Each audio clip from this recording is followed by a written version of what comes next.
Hi there! I recently posted a simple Twitter poll, and it went viral. Now, I'm about to create another one and show you exactly how you can do it too, step by step. First, go to Circleboom Twitter and log in. As an official Twitter partner, it's totally safe and follows all platform rules. Next, open the X Post Planner from the left menu. This is your hub for scheduling, AI tools, and more.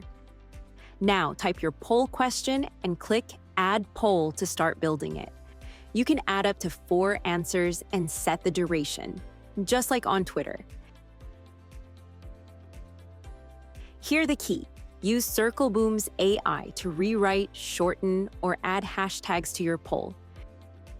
And if you really want reach, turn on Auto Retweet so your poll keeps getting seen. Finally, schedule it for later, either by picking a time manually or using Circleboom's smart post time suggestions based on when your followers are online. That's it. Your poll is now ready to go live when it'll get the most attention. If this helped, don't forget to like the video and subscribe for more Twitter tips. Happy Circlebooming!